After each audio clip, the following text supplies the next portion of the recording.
अस्सलाम वालेकुम my pros, कैसे हैं आप सब। उम्मीद है सब ठीक ठाक होंगे, अपने अपने घरों में अपनी अपनी फैमिलीज़ के साथ खुशखुर्रम ज़िंदगी गुजार रहे होंगे।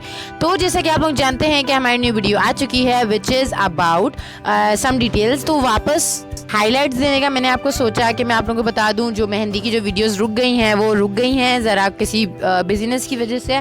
अब इंशाल्लाह मैं फ्री हो जाऊंगी तो 4 जनवरी मंडे से मेहंदी की जो है वो क्लासेस आना शुरू हो जाएंगी, काम सबमिट करना शुरू कर दें।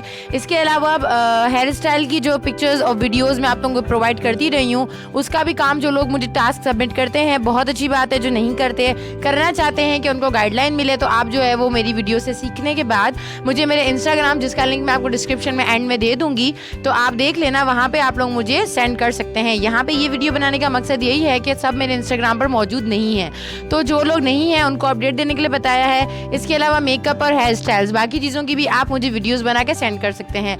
और जो भी आप लोग मेरे टिप्स यूज़ करते हैं, बराए मेहरबानी इंस्टाग्राम पे प्राइवेट की जगह आप मेरी वीडियोज़ के नीचे कमेंट करके बताया करें, ताकि जो लोग न्यू देखें उनकी भी हौसला अफजाई और वो बहुत ईजीली उस चीज़ को ट्राई कर सकें। तो that is it for today. Hopes हो कि आप लोगों को वीडियो अच्छी लगेगी, तरीका समझ में आएगा, क्योंकि इंस्टाग्राम पे एज आई सेड के सबने मुझे फॉलो नहीं किया हुआ, इसलिए मैं आप लोगों को यहाँ पर वीडियो बना के बता रही हूँ, ठीक है। तो ज्वाइन करना मत भूलिएगा मंडे से। और इसके अलावा जिन्होंने अब तक ज्वाइन नहीं किया वो मेहंदी क्लास 1 देख लीजिएगा, मैं या तो एंड स्क्रीन पे लगा दूंगी और मैं डिस्क्रिप्शन में भी लगा दूंगी, इसके अलावा आई बटन में भी लगा दूंगी, तो ज़रूर ज़रूर ज़रूर देखिएगा और अपने फ्रेंड्स एंड फैमिली के साथ ज़रूर शेयर कीजिएगा। That is it for today. Thanks for watching. Keep sharing. Don't forget to share, subscribe and comment. Thank you so much. Allah Hafiz. दुआओं में याद रखिएगा।